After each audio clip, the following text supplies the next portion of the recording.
ओम शांति।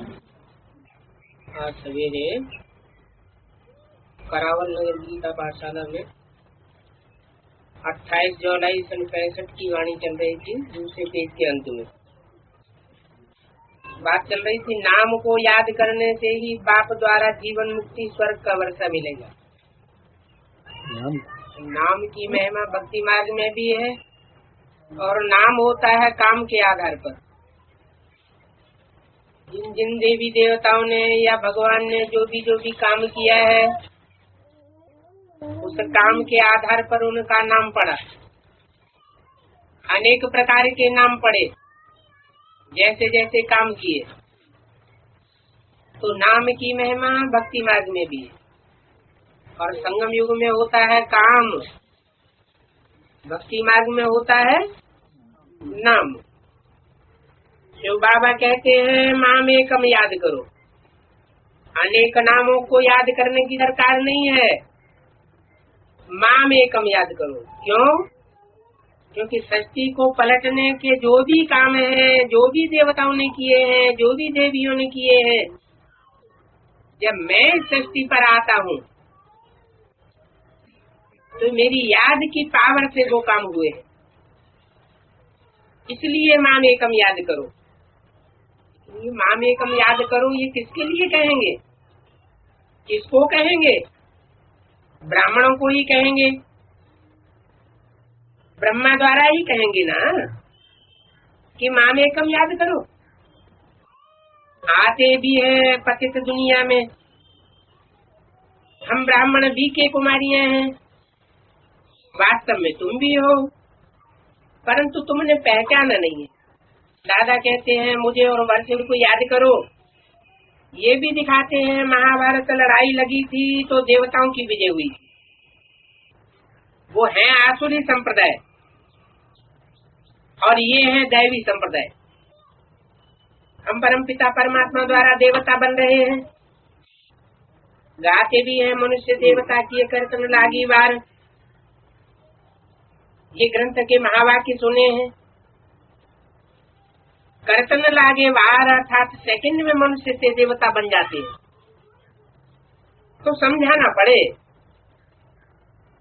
कि वो सेकंड कौन सा है जिसमें ब्रह्मा सु विष्णु एक सेकंड में बन जाता है,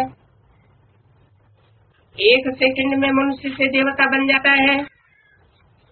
क्या समझाने की बात है? कोई समझाने की बात है? ये ज्ञान यज्ञ तो चल रहा है, सन 67-68 साल हो गए, सन 36 से चल रहा है। अभी तक भी वो एक सेकंड नहीं आया कि ब्रह्मा सो विष्णु बनता और ब्राह्मण सो देवता बनते। तो कौन से सेकंड का गायन हुआ? ब्रह्मा,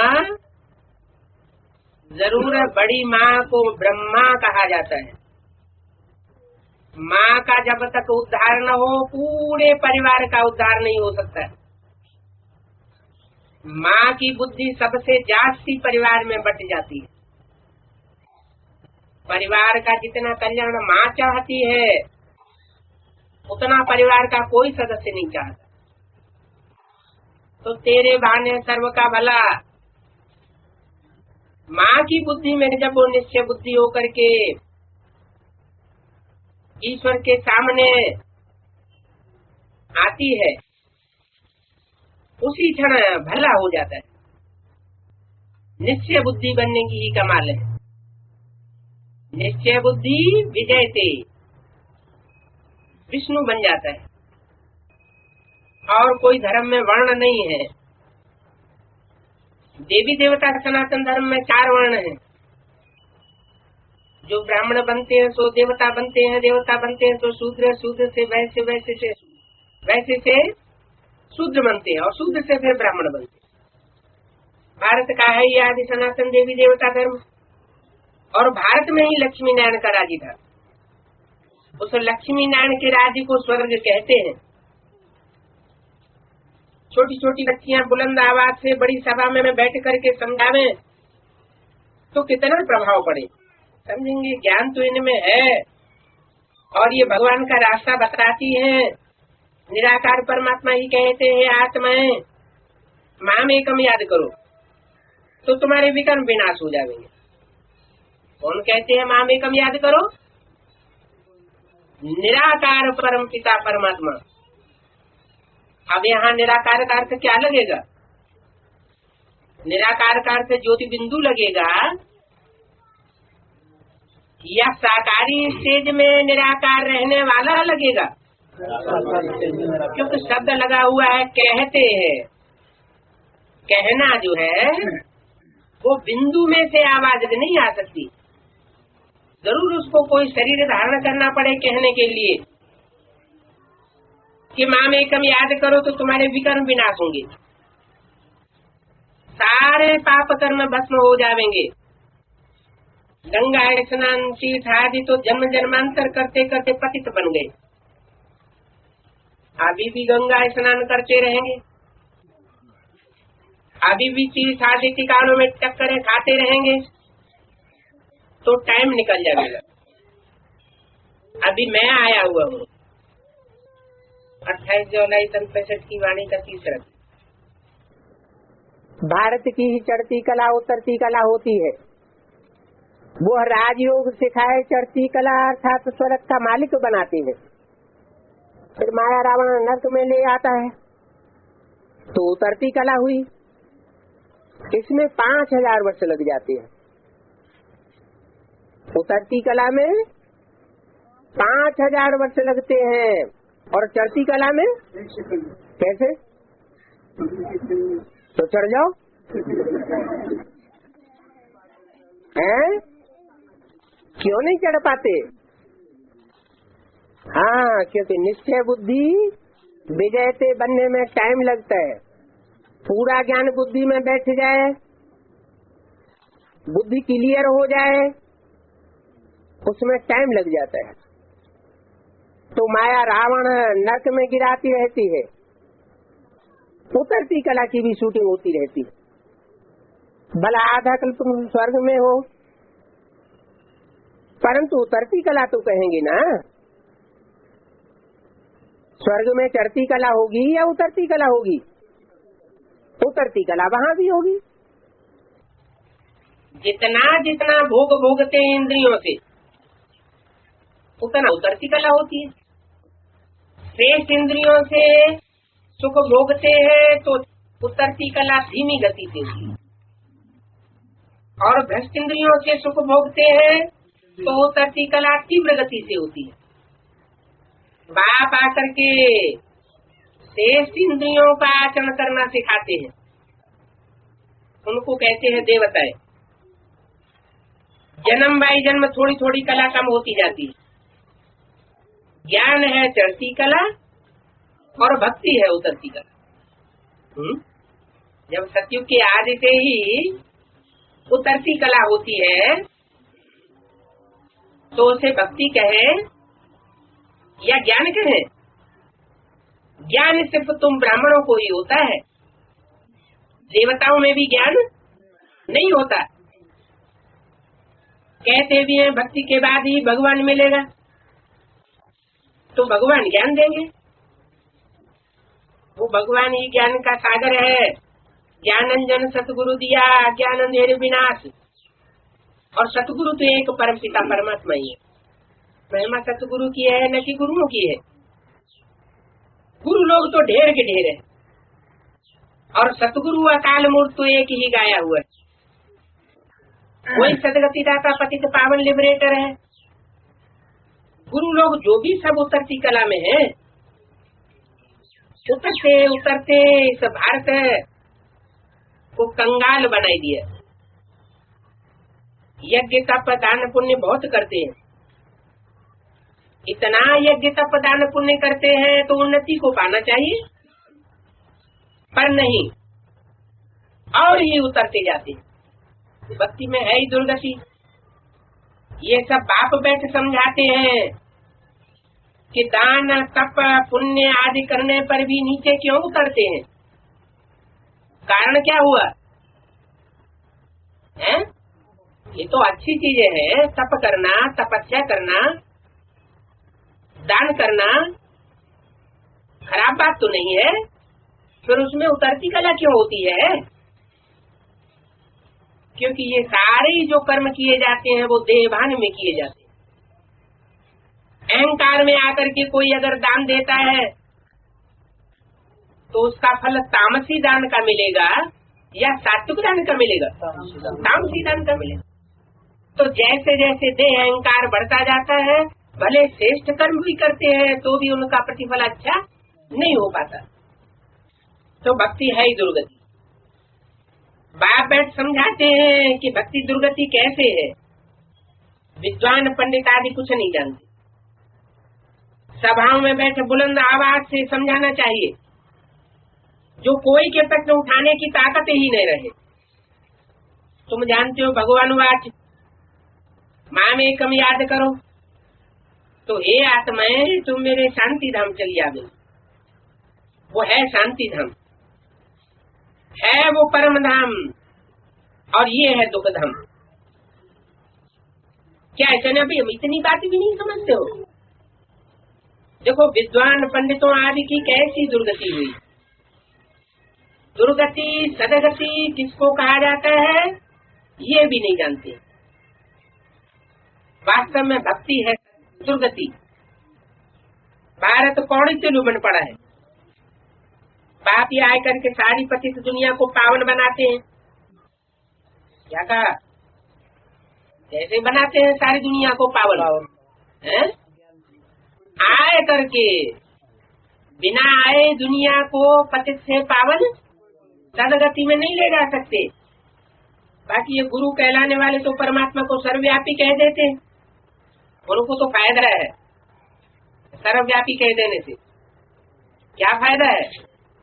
ये गाल बजाने में तो गुरु लोग बहुत होशियार हैं, और सर्वव्यापी समझ लिया जाएगा तो भगवान उनमें भी साबित हो जाएगा। उनका जितना गाल कोई बजा नहीं सकेगा। और इस दुनिया में तो पंडित सोई जोई गाल बजावा, जो जितना जितना भाषण कर लेता है उतना ही ऊंचा माना जाता है। तो लोगों को श्रद्धा बैठ जाती है यही भगवान होगा। बाप भगवान कहते हैं कौड़ी दुल्ले बने पड़े हैं, सबको बेमुख करते हैं और गाली देते हैं। ये भगवान को डिफेम करते हैं। इसलिए गाया हुआ है जब जब धर्म की ग्लानि हुई तब तब मैं आता हूँ। बाप कहते हैं मेरी कितनी ग्लानि करते हैं, मुझे पत्थर में ठिक्कर में ठोक देते हैं। माना शिवलिंग बनाकर पूजा करते हैं उसमें ठोक देते हैं, या पत्थर की मूर्तियां बनाते हैं उसमें ठोक देते हैं। विष्णु की मूर्ति बनाते हैं, पत्थर की बनाते हैं, तो उसमें भगवान को ठोक देते हैं। नहीं, सारी बातें बाप बैठे संगम युग की बताते हैं। संगम युग में जो बिल्कुल ही पत्थर बुद्धि है, जिनकी बुद्धि में कोई ज्ञान की रिंचक मात्र भी नहीं बैठती, ऐसे पत्थर बुद्धियों को भगवान समझ करके बैठ जाते हैं।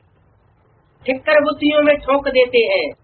जैसे मिट्टी का ढेला थोड़ी सी ठोकर लगती है और टूट जाता है, तो ऐसे अनिश्चय बुद्धियों को भी भगवान समझ करके बैठ जाते हैं। फिर भी मैं इन पर उपकार करता हूँ और इनको पति से पावन बनाता हूँ।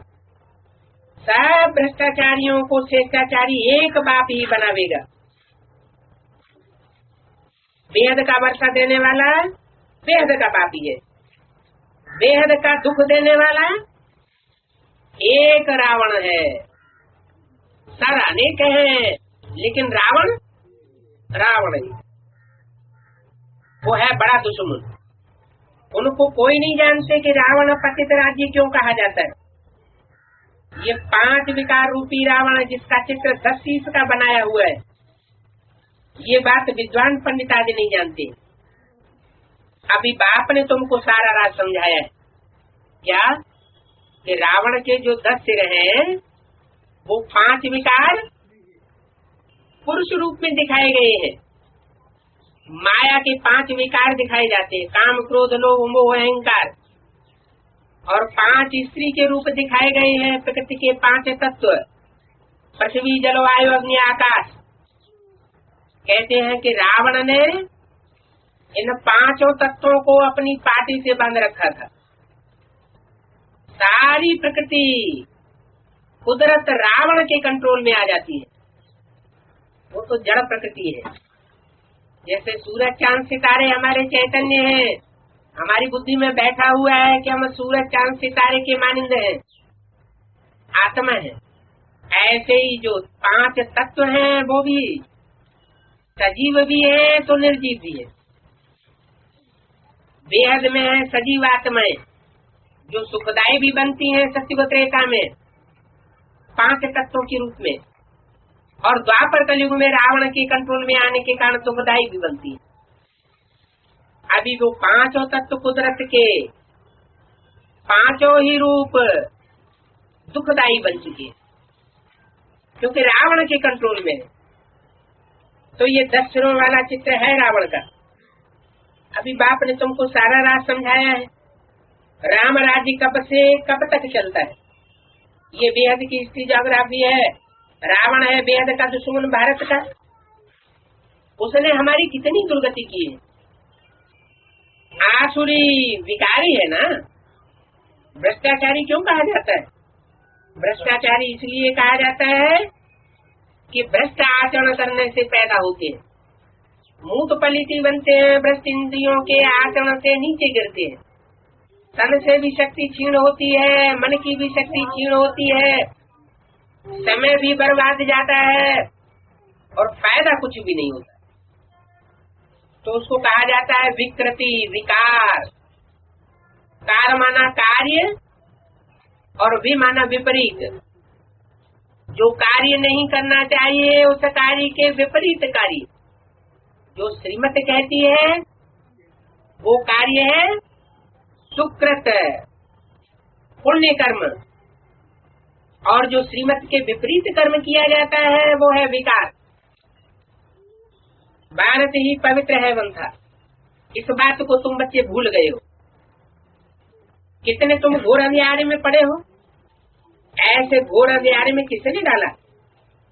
इन शास्त्र लिखने और सुनाने वालों ने घोर अंधियारे में डाला हुआ है। ऐसी ऐसी बातें सुनने से खड़े हो जाएंगे। भाषण किया और फिर कोई कहाँ गए, खलास हो गया। कोई बिरले आवेंगे। जैसे शमशान में मनुष्यों को वैराग आता है, ख्याल करते हैं बस भगवान की भक्ति करेंगे, और शमशान से बाहर निकले तो खलास हो जाता है। तो ऐसा ही अभी भी नजारा होने वाला है।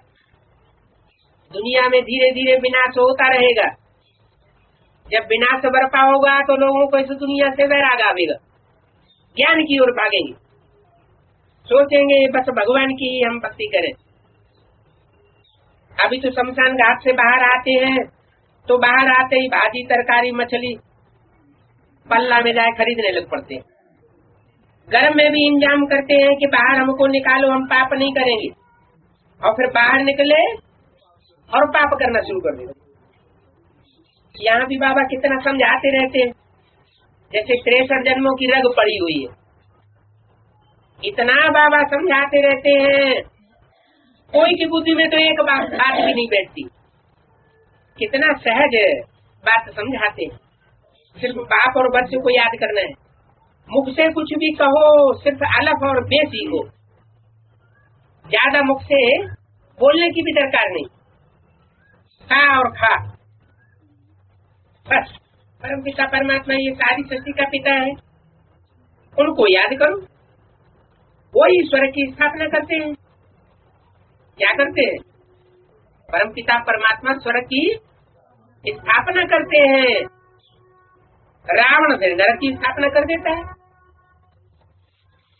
तुमको स्वर्ग की स्थापना करने वाले बाप को याद करना है, और सभी से ममत्व निकाल एक शिव बाबा को याद करना है। बल घर गृहस्थ व्यवहार में रहो। बल क्यों लगा दिया है? बल घर गृहस्थ व्यवहार में रहो, बल क्यों लगा दिया है? भल न लगाए तो नहीं चलेगा। मन कोई को घरगृहस्थ व्यवहार से बाहर जाना छूट नहीं करता हो, क्योंकि लौकिक घरगृहस्थ व्यवहार है। परमात्मा बाप जो इस सृष्टि पर आता है गृहस्थी बन करके, तो वो भी आता है, लेकिन वो उसे लौकिक नहीं कहेंगे, क्या कहेंगे? अलौकिक कहेंगे। तो यहाँ बाबा का इशारा है, तुम्हें अपना लौकिक अच्छा लगता है तो भले गृहस्थ में रहो, मना ही नहीं है। क्या ये लौकिक को छोड़ छाड़ करके अलौकिक में आने वाले कौन बनते हैं? जिनको राजाई का वर्षा लेना है वो लौकिक को त्याग देते हैं, और जिनको राजाई का वर्षा नहीं लेना है, स्वर्ग में ही जाना है, स्वर्ग में जाकर के सुखी रहना है, तो लौकिक दुनिया को उनको छोड़ने की दरकार नहीं है। आराम से बैठ करके पुरुषार्थ करें, धन धन धाम स्वर्ग परिवार संभालें और बाबा को याद करें। जितना हो सके उतना करें, बहुत तकलीफ उठाने की दरकार नहीं है, स्वर्ग में तो आ ही जाएंगे। तो बोला घर गृहस्थ व्यवहार में रहो, और कहा शादी आदि पर भी जाओ। माने जो सरेंडर्ड वर्ग है, जिन्होंने घर घाट छोड़ा हुआ है, उनको तो नहीं कहते होंगे कि शादी आदि में जाओ, कि शादी आदि में जाने की छुट्टी देते हैं? नहीं देते। तो कहा भले गृहस्थ व्यवहार में रहो, शादी आदि में जाओ, जब फुर्सत मिले तो बाप को याद करो। कोई बहुत कंपल्सन नहीं है, उसी से बाप को याद करते रहो। ऐसे थोड़े ही कि कन्या कहाँ शादी पर जावेगी नहीं, बैठकों में जावेगी तो किसके साथ सगाई की हुई है उनको भूल जाएगी। बैठकों आदि में जाने की बाबा मनाही इसलिए करते हैं कि कच्चे कच्चे का माथा खराब न हो जाए। घरगृहस्थ में रहने वाले पक्के पक्के हो गए, कच्चे कौन कहेंगे और पक्के कौन कहेंगे? पक्के वो जो कभी भी अनिश्चय बुद्धि न बने, और कच्चे वो जो थोड़े में किसी के संग के रंग में आवे और कन्वर्ट हो जावे। तो कच्चे कच्चे का माथा खराब नहीं होना चाहिए। बैठकों को देखते हुए भी तुम्हारी किसके साथ सगाई हुई है ये तुम्हारी बुद्धि में भूलना नहीं चाहिए। 28 जुलाई सन 65 की वाणी का चौथा भी, जब तक उसके घर जाओ तब तक तुम सब कर्तव्य करते रहो। तुम क्यों भूल जाते हो?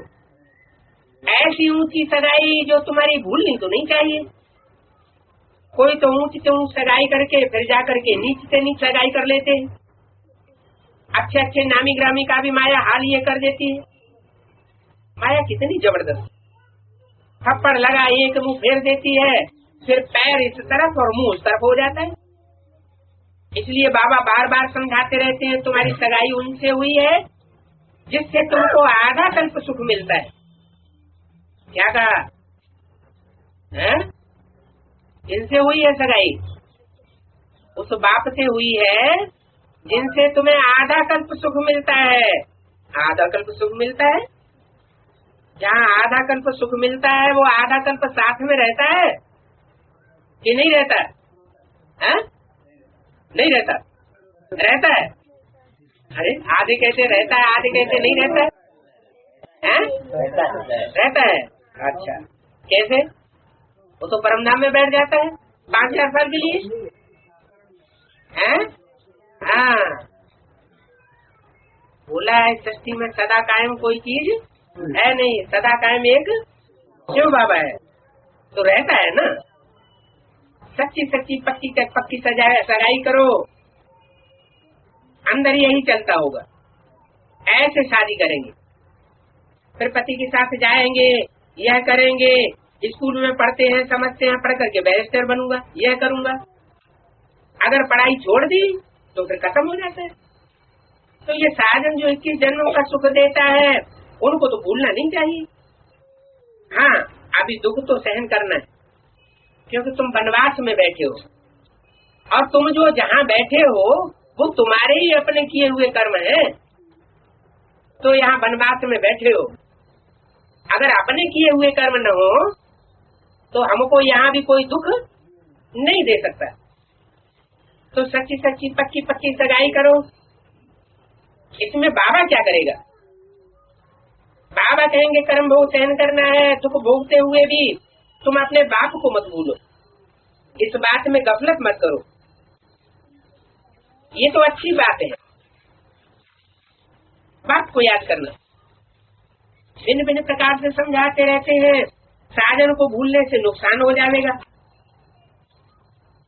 तुम साक्षी हो, देखते रहो, याद बाबा को करते रहो। हमको तो जाना है अपने घर, ये पुरानी दुनिया का खेल देख रहे हैं, अभी हमको जाना है। अवस्था बड़ी अच्छी चाहिए। कोई विलायत जाने के लिए बाबा से पूछते हैं, बाबा हम विलायत जावे? मैं कहता हूँ भले साक्षी होकर के पुरानी दुनिया को देख करके आओ। यहाँ भी बल लगा दिया क्या? एक तो जाओ बल दुनिया में, और साक्षी होकर के जाओ। साक्षी होकर के पुरानी दुनिया को देख करके आओ, बल माया का काम को देख करके आओ। परंतु शर्त है क्या? मेरे को नहीं भूलना। अगर भूले तो जो तुमने यहाँ पाया है वो सब वहां जाकर के माया के पंप एंड शो चकाचौंध में सब भुला देंगे। क्या कहा? अमेरिका में या लंदन में जाने वाले घूमने के लिए जाते हैं तो क्या घाटा आ सकता है कि माया उनकी बुद्धि को चकाचौंध मार सकती है। अगर भूले तो सब कुछ दबा देंगे। तो कहाँ फंस नहीं जाओ। अपनी भी पहलवानी देखनी है, कहाँ तक हम महावीर हनुमान बने हैं। बाप समझाते हैं बल तुम गंधर्वी विवाह करो, यहाँ भी बल लगा दिया। अगर किसी की दिल जाती बित बित करती हो तो बल तुम गंधर्वी विवाह करो। तो अपनी परीक्षा लेनी है कि हम कहाँ तक महावीर बने। इकट्ठे सो करके देखना है कि कहाँ आग तो नहीं लगती है? इतना सुन के तो बहुत से कुमारों का माथा खराब हो जाएगा। फिर ऐसे क्यों बोल दिया? अपनी परीक्षा लेनी है, इकट्ठे सो करके देखना है कहाँ आग तो नहीं लगती है। अगर आग लगेगी तो भाग जाना।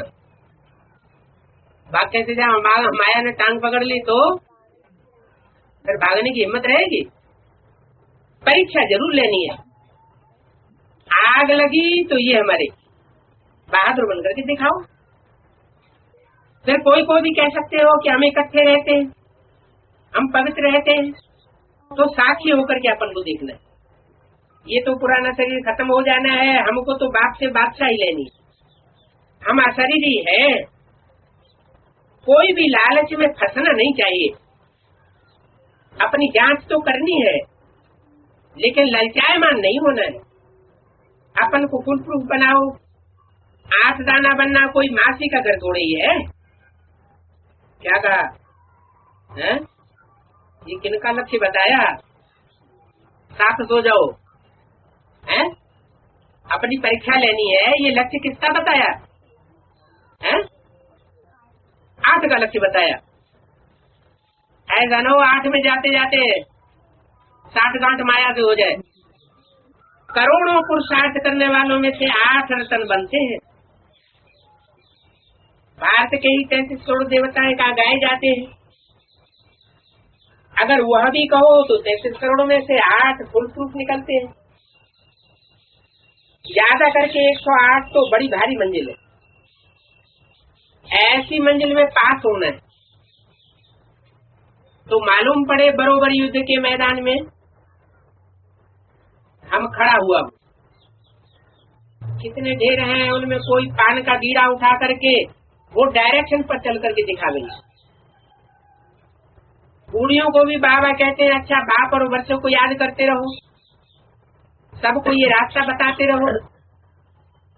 प्रजा जो है वो तो ढेर की ढेर बननी है, उनके लिए कोई खास पुरुषार्थ नहीं है। प्रजावर की आत्माएं तो पवित्र रहने का भी पुरुषार्थ नहीं करेंगी, सिर्फ मुख से बाबा बाबा कहते रहेंगे। रोज पुरुषार्थ नहीं करेंगे, रोज क्लास भी नहीं करेंगे, सिर्फ एक बार संदेश ले लिया, मान लिया, बाद में चले न चले तो भी कोई हर्जा नहीं, बाद में चले न चले तो भी कोई हर्जा नहीं। स्वर्ग में तो आ जाएंगे, लेकिन कौन सी कैटेगरी के स्वर्ग में आवेंगे वो फिर देखना पड़ेगा। सबको ये रास्ता बताते रहो, प्रजा तो ढेर की ढेर बनी है। सतयुग में कोई एक राजा नहीं होता है। पहले नंबर में 8 बादशाही होती है, सबसे ऊंच पद ये है। फिर है नंबरवार, तो मेहनत करके आगे आ जाओ। अच्छा, इतनी मेहनत नहीं कर सकते तो पुरुषार्थ करके प्रजा में भी अच्छा पद पा सकते हो, हैं? पुरुषार्थ करके प्रजा में अच्छा पद क्या होता है? राजघराने में आने से अच्छा बताते हैं कि प्रजा वर्ग में अगर फर्स्ट क्लास साहूकार बन गए तो भी बहुत अच्छा है। प्रजा वर्ग में भी कैटेगरी से फर्स्ट क्लास प्रजा, बड़े बड़े साहूकार प्रजा वर्ग के धनाढ्य लोग राजघराने के साथ बैठते हैं। सेकंड क्लास प्रजा, थर्ड क्लास प्रजा, फोर्थ क्लास प्रजा भी होती है, चांडाल आदि बनते हैं। बाप से बादशाही तो लेनी चाहिए, बादशाही नहीं लेते हैं तो प्रजा में ही सही। अच्छा, वो बरसात आती है सीजन पर, ये भी ज्ञान बरसात है। ज्ञान सागर बरसता तो रहता है ना, ये अविनाशी वर्षा है। और यहाँ ज्ञान सागर तो एक ही है। 8 बादशाही चलेंगे तो 8 बादशाही में टोटल कितने होंगे गद्दी पे बैठने वाले हैं? 8 बादशाही में गद्दी पे बैठने वाले,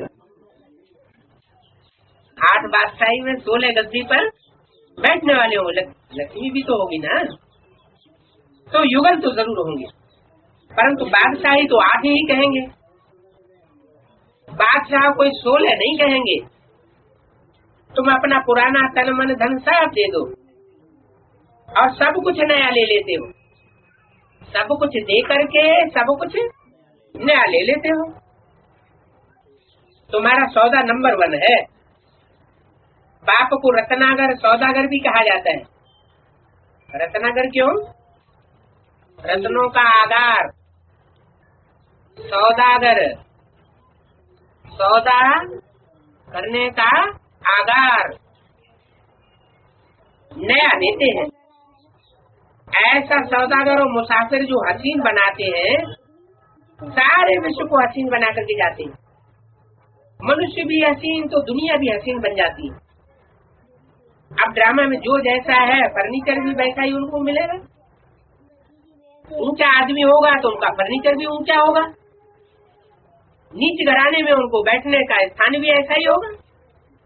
साहूकार के पास फर्नीचर सब ऊंचा होगा तो ऊंचे से ऊंचे देवताओं का फर्नीचर भी बहुत ऊंचा होता होगा ना। आगे चल करके तुम सब साक्षात्कार करते रहेंगे, तुमको बहुत खुशी होती जाएगी। बाप कहते हैं बच्चे जीते रहो, 68 साल से तो जीते चले आ रहे हैं, अभी और कितने साल जीना है? कब साक्षात्कार होंगे? बहुत खुशी होती रहेगी। साक्षात्कार को तो भक्ति मार्ग बताई दिया है, उसमें खुश रहना है। साक्षात्कार भी 2 प्रकार के होते हैं। एक होता है बंद आंखों का साक्षात्कार जो भक्ति मार्ग में होता रहा, और दूसरा होता है दिव्य बुद्धि का साक्षात्कार। दिव्य बुद्धि का साक्षात्कार ज्ञानी को आत्माओं को होता है। तो उसी साक्षात्कार की बात यहाँ कही कि तुम बच्चों को बहुत साक्षात्कार होते रहेंगे, अंदर अंदर खुशियों में झूमते रहेंगे, खुशी होती रहेगी। बाप कहते हैं बच्चे अभी जीते रहो। क्या निश्चय बुद्धि हो तो जैसे जीते हो, अनिश्चय आता रहता है तो जैसे बीच बीच में मर जाते हो। अनिश्चय किस किस बात पे आता है? अनिश्चय आने की कौन कौन सी बातें हैं? 3 बातें हैं। कौन सी? एक तो बाप में अनिश्चय आता है, दूसरा ड्रामा में अनिश्चय आता है, और तीसरा अपने आप के पार्ट में अनिश्चय आता है। आत्मा का निश्चय, परमात्मा बाप का निश्चय और ड्रामा का निश्चय, उसको ज्ञान का निश्चय भी कहें। तो बाप कहते हैं बच्चे जीते रहो, माया का न बन जाओ, और हमको कभी फारकती नहीं दे देना। अच्छा, माता पिता का याद करो, गुड मॉर्निंग। रूहानी बाप की रूहानी बच्चों को नमस्ते। एक संदेश और है, 30 मार्च 2004 को मीटिंग के भाई बहनों के प्रति अव्यक्त बाप दादा का मधुर संदेश गुलजार दादी के द्वारा। आज बाप दादा के पास सर्व मीटिंग के साथियों की और विशेष हमारी दादियों की याद प्यार लेते हुए पहुंची, तो क्या देखा कि आज बाप दादा बहुत बिजी थे। कहाँ थे बिजी? हैं? ऊपर सूक्ष्म वतन में बहुत बिजी थे। हैं? कहाँ का समाचार सुनाया? माउंट आबू का। हाँ, माउंट आबू में सुनाया, लेकिन समाचार तो सूक्ष्म वतनवासी बाप दादा का सुनाया। तो बाप दादा बहुत बिजी थे। बाप दादा के सामने बहुत रंग बिरंगे हीरे थे, और हर एक हीरे को बहुत बहुत प्यार से देख देख करके हर्षित हो रहे हैं। ये रंग बिरंगे हीरे चैतन्य हीरे होंगे या जड़ हीरे होंगे? चैतन्य हीरे थे, जिनको देख देख करके बाप दादा बहुत हर्षित हो रहे थे। मैं दूर से ही देख करके हर्षित हो आगे बढ़ते सन्मुख पहुंच गई, लेकिन बाप दादा का ध्यान हीरो में ही रहा। मेरी और बाप दादा का ध्यान गया ही नहीं। एक वो दिन था कि ब्रह्मा बाबा गुलजार दादी को बुलाते रहते थे, और गुलजार दादी नजदीक नहीं आती थी, भाग जाती थी। एक वो दिन है कि गुलजार दादी बार बार बाप दादा के सामने सूक्ष्म वतन में जाती है संदेश लेकर, और बाप दादा उसकी ओर देखते ही नहीं। तो बाप दादा का ध्यान हीरो में था। थोड़ी हलचल के बाद बाबा की नजर मेरे ऊपर गई। क्या? जब हलचल हुई थोड़ी, तो बाप दादा की नजर मेरे ऊपर गई, और बाबा बोले, आओ मेरी होली हैप्पी डायमंड, आओ, क्या समाचार लाई हो? मैं बोली, बाबा आज आपके विशेष निमित्त बच्चों की याद प्यार लाई हूँ। क्या? साधारण निमित्त नहीं, जो आपके विशेष निमित्त बच्चे हैं उनकी याद प्यार लाई हूँ। बाप दादा ने मुस्कुराते सबका याद प्यार स्वीकार किया। मैं बोली, बाबा आज आप बहुत बिजी हो। तो बाप दादा मीठा मीठा मुस्कुराते हुए बोले, बच्ची आजकल आपकी साकार दुनिया में इलेक्शन चल रहे हैं।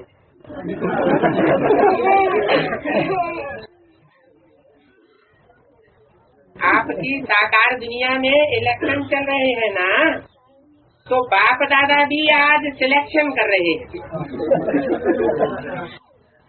कि मेरे लाडले हीरे बच्चे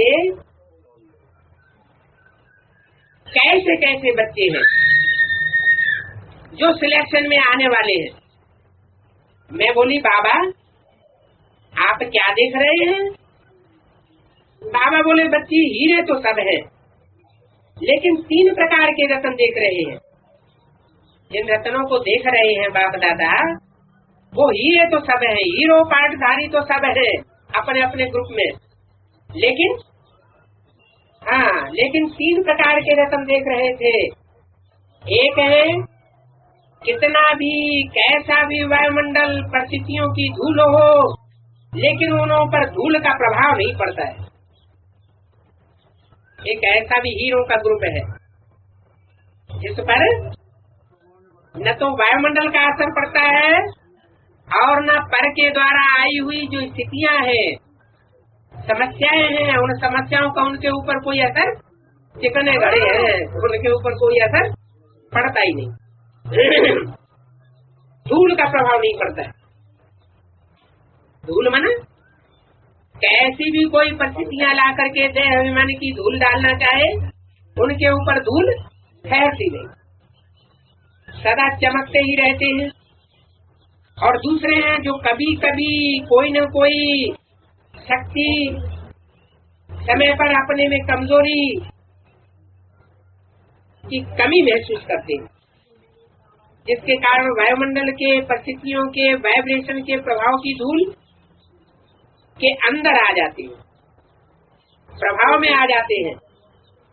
कभी अटेंशन से मिटाए भी लेते हैं और कभी प्रभाव में आ जाते हैं। वो है दूसरे प्रकार के हीरे। तीसरे हैं जो कुछ न कुछ छोटे बड़े दाम पक्के हैं, मिटाते भी हैं, मिटा ही नहीं सकते। सोचते बहुत अच्छा है, ये करूंगा, ये होगा, लेकिन संकल्प को प्रत्यक्ष परिवर्तन में लाने की शक्ति कम है। किसी न किसी संस्कार के कारण शक्तिहीन बन जाते हैं। तो ऐसे 3 प्रकार के हीरो को देख करके हर्षित हो रहे हो। मैं बोली, बाबा परिवर्तन चाहते, उमंग होते हुए भी सोचते भी क्यों नहीं हो पाता है? बाप दादा मुस्कुराते हुए बोले, बच्ची परिवर्तन की इच्छा होती है, लेकिन साथ में चारों ओर के हद की इच्छाएं कि मेरा नाम हो जाए, मेरी शान हो जाए, ये मेरा मान होगा कि नहीं होगा, दूसरे लोग मुझे क्या देखेंगे, मान देंगे या नहीं देंगे, मेरी शान बढ़ेगी या नहीं बढ़ेगी, कहीं ऐसा तो नहीं हो जाएगा, कहीं वैसा तो नहीं हो जाएगा। ये व्यर्थ संकल्प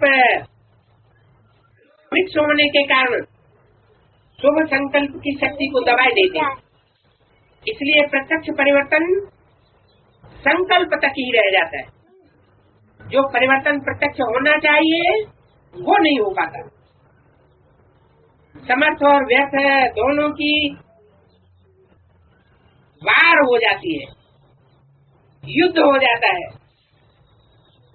और युद्ध में रह जाते।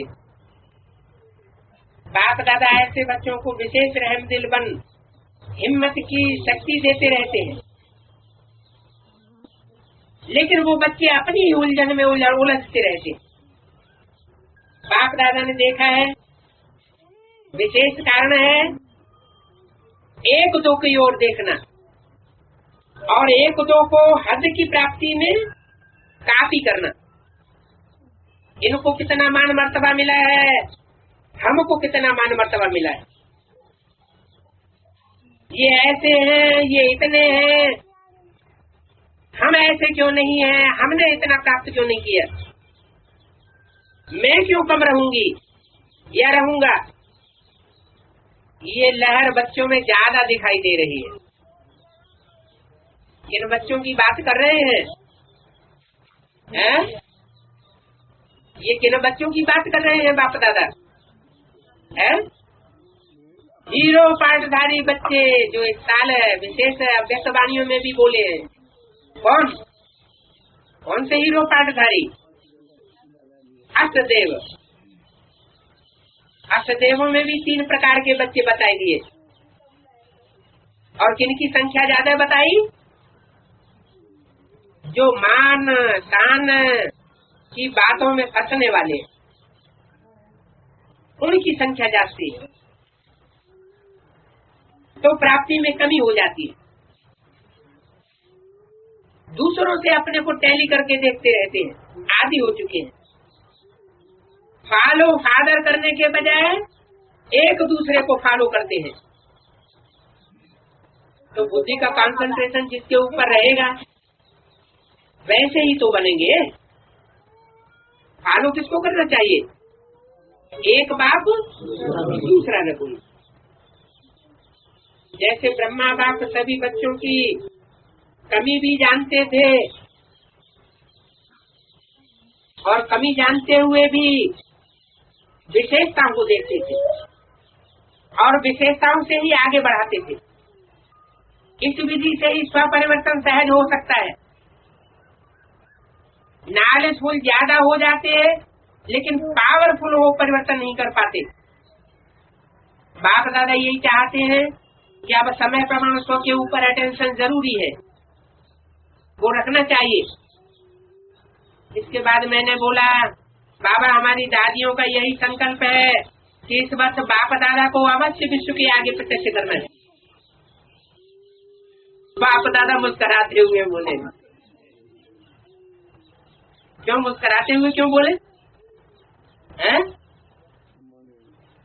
क्योंकि दीदी दादियां बिंदी बाबा को प्रत्यक्ष करना चाहती है, सूक्ष्म वतनवासी बाप दादा को संसार में प्रत्यक्ष करना चाहती है, और बाप दादा साकार में पार्ट बजाने वाले निराकारी और आकारी बाप दादा को प्रत्यक्ष करना चाहते हैं।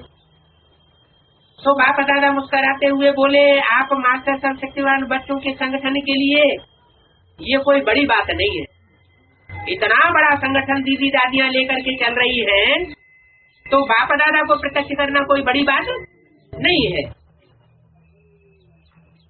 लेकिन ये ध्यान रहे कि प्रत्यक्षता का पर्दा खुलेगा तो क्या अकेला बाप दादा प्रत्यक्ष होगा या बच्चों के साथ प्रत्यक्ष होगा, और वो बच्चे सारे हुजूम के हुजूम बच्चे होंगे या कोई छोटा सा परिवार होगा? जरूर छोटा सा परिवार होगा। पहले बाप दादा 8 बच्चों के साथ प्रत्यक्ष होता है, तो सर्व बच्चों को पहले स्वयं में संपन्नता की प्रत्यक्षता करनी होगी, तब बाप की प्रत्यक्षता होगी। बाप साथ में हो और बाप समान बच्चे भी चाहिए, तब प्रत्यक्षता का नगाड़ा बजेगा। हमारा बाप आ गया और हमारे पूर्वज आ गए। कौन हुए पूर्वज? हैं? सूर्यवंशी या इस्लाम बौद्धी वंशी या चंद्रवंशी? जरूर है। जो पूर्वज होंगे वो सूर्यवंशी होंगे, चंद्रवंशी भी उस लिस्ट में नहीं आ सकते। तो नगाड़ा बजेगा प्रत्यक्षता का कि हमारा बाप आ गया और हमारे पूर्वज आ गए। फिर मैंने दादी जी का सर्विस का संकल्प सुनाया कि हर एक विश्व की आत्मा को संदेश मिलना चाहिए, उलझना न रह जाए। बाबा बोली ये तो बात बहुत अच्छी, ये सेवा तो करो, लेकिन साथ में 3 प्रकार की सेवा का लक्ष्य रखो। एक तो संदेश देना, दूसरा संबंध संपर्क वालों को और आगे बढ़ाना और तैयार करना, और तीसरा है संदेश वाहक आत्माओं को भी तैयार करना। क्या? किनको तैयार करना? जो संदेश वाहक दूसरों संसार को संदेश देने वाली आत्माएं। संदेश देने से क्या बनते हैं? प्रजा बनती है। तो अभी तक बेसिक नॉलेज में क्या हुआ है? प्रजा बनने वाली आत्माओं को संदेश दिया गया है, ढोल पीटा गया है, परमात्मा बाप आ गया। वारसदार नहीं बनाया गया। वारसदार बनने और बनाने के लिए एक एक आत्मा के साथ बैठ करके मेहनत करनी पड़ती है, जो एडवांस नॉलेज में चलता है। तो एडवांस ज्ञान में बनाए जाते हैं वारसदार, और बीके में बनाए जाते हैं प्रजा क्वालिटी की आत्माएं। संदेश देने वालों का ये काम है। तो बोला कि तीसरी बात है संदेश वाहक आत्माओं को भी तैयार करना, जो अपनी पोजीशन और आध्यात्मिक अनुभव के आधार से संसार के सामने ललकार कर सके। तीनों प्रकार की सेवा हर सेंटर व गीता पाठशाला की हर एक ब्राह्मण आत्मा को मर्यादा पूर्वक करना जरूरी है। हर एक ब्राह्मण आत्मा ऐसे ही समझे कि इस समय या इस वर्ष स्व और सेवा का बैलेंस द्वारा विशेष सहज ब्लेसिंग की सफलता का डायमंड लॉटरी लेने का अभी हमें चांस लेना है। समय के चांस को कार्य में लगाना ही है। जितना ज्यादा समय संकल्प तन मन धन द्वारा करें, उतना स्व और सर्व का भाग्य बनेगा।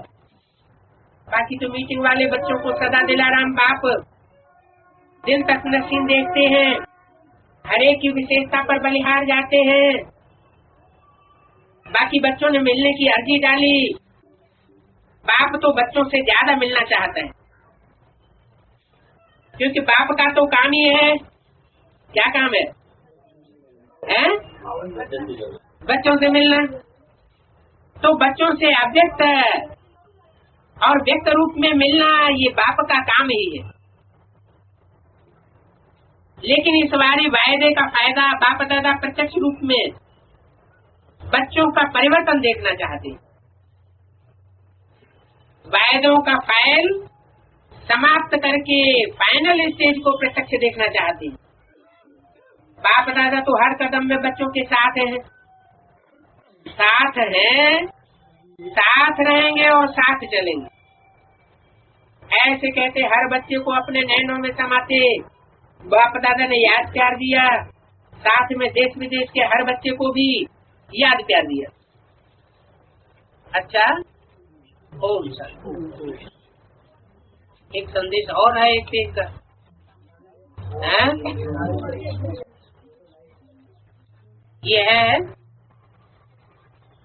3 अप्रैल 2004 का संदेश गुलजार दादी के द्वारा मीटिंग में आए बच्चों के प्रति।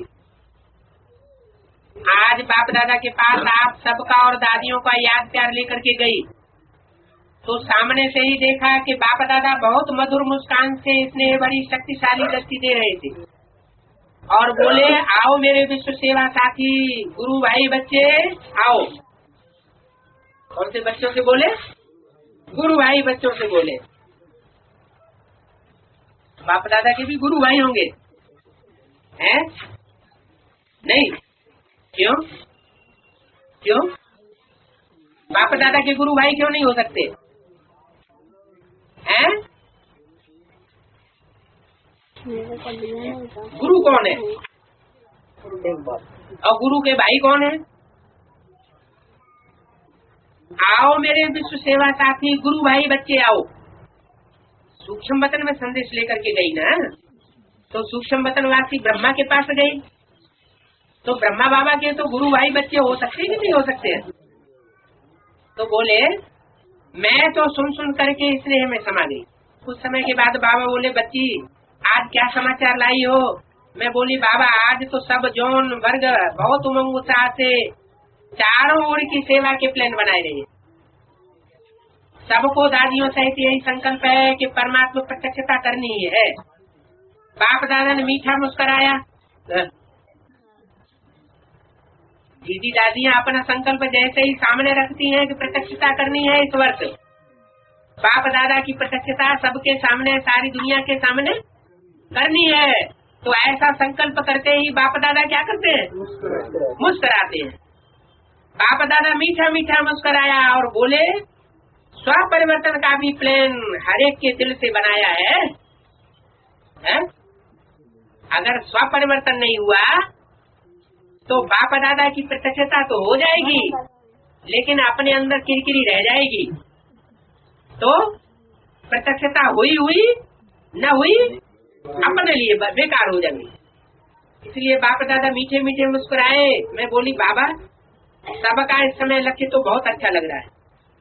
तो बाबा सुन करके एक घड़ी के लिए बिल्कुल डेड साइलेंस स्वरूप में आ गए और बोले, बाप दादा इन एडवांस सर्व बच्चों को स्व परिवर्तन की पदम गुना मुबारक दे रहे और बहुत खुश है, और रिजल्ट देख हर बच्चे पर स्वर्ग के सच्चे डायमंड की वर्षा करेंगे। स्वर्ग के सच्चे डायमंड की वर्षा करेंगे, क्योंकि बाप दादा देख रहे हैं कि कहाँ कहाँ आप भी बच्चों के दृढ़ता की शक्ति को, आपसी समस्याएं, सेवा की समस्याओं की शक्ति 100% विजयी बनने में, कुछ मिटाने, भूलने, बदलने में कमजोर बनाए देती है और कमजोर बनाए सकती है। फिर भी बाप दादा बच्चों की हिम्मत पर सदा दर्द सर्व के मददगार। उसके बाद ऐसे लगा जैसे बाप दादा हमारी मीटिंग के सर्व बच्चों को सामने देख रहे हैं और बहुत मीठा स्नेह दे रहे हैं। मैं बोली, बाबा आप क्या देख रहे हो? बाबा बोले, बाप तो सदा बच्चों को ही देखते हैं। बाबा ने तो पहले ही कहा है कि इस बारी रिजल्ट दे करके फिर आगे का प्रोग्राम बनाएंगे। क्या कहा? क्या रिजल्ट देखेंगे? हैं कि बच्चे स्व परिवर्तन करते हैं या नहीं करते हैं? अगर स्व परिवर्तन करेंगे तो आगे प्लान बनाएंगे अच्छा वाला। अगर स्व परिवर्तन नहीं करते हैं तो जिन्होंने स्व परिवर्तन किया होगा उनसे मिलेंगे और दूसरों से नहीं मिले। यही सारा हुआ ना। तो बाबा ने कहा, पहले ही कहा है कि इस बार रिजल्ट देख करके फिर आगे का प्रोग्राम बनावेंगे। बाप दादा के पास तो चारों ओर की रिजल्ट 1 मास में ही पहुंच जाएगी। क्या 1 मास के पुरुषार्थ के अंदर ही बच्चों की रिजल्ट बाप दादा परख लेंगे कि कौन कौन बच्चे पुरुषार्थ कर रहे हैं स्व को परिवर्तन करने का। उसके बाद बाबा को दादी जी की विशेष याद और उमंग सुनाई। बाबा खुश हुए और कहा, बच्ची के दिल के उमंग तो बहुत अच्छे, क्योंकि निमित्त बच्ची है। कौन? कुमार का दादी। बल शरीर साथ नहीं दे रहा है, लेकिन बाप दादा और आप सबका इसने दुआएं चला रही। क्या कहा है? कुमार का दादी का भी 5 तत्वों से बना हुआ शरीर साथ नहीं दे रहा है, लेकिन बाप दादा और आप सबका इसने दुआएं उनको चला रही है। चलाने वाला चला रहा है और आगे भी चलाते रहेंगे। उसके बाद बाबा ने दादी जानकी और साथ में सब दादियों को याद किया दिया।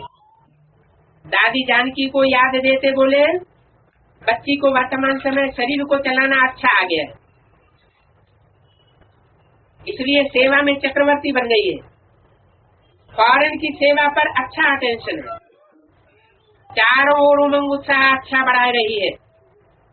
इस समय डबल फॉरेनर्स बच्चों में भी स्व परिवर्तन के पुरुषार्थ में सफलता अच्छी है। महीना पूरा नहीं हुआ, पहले ही रिजल्ट देना शुरू कर दिया। क्या रिजल्ट दिया है? इस समय डबल फॉरेनर्स बच्चों में भी स्व परिवर्तन के पुरुषार्थ में सफलता अच्छी है। इसलिए बाप दादा दिलाराम सर्व डबल विदेशी बच्चों को दिल की दुआएं, दिल की याद प्यार दे रहे हैं। कौन से बच्चों को? डबल विदेशी बच्चों को दे रहे हैं। अच्छा, स्वदेशियों ने क्या पाप कर दिया?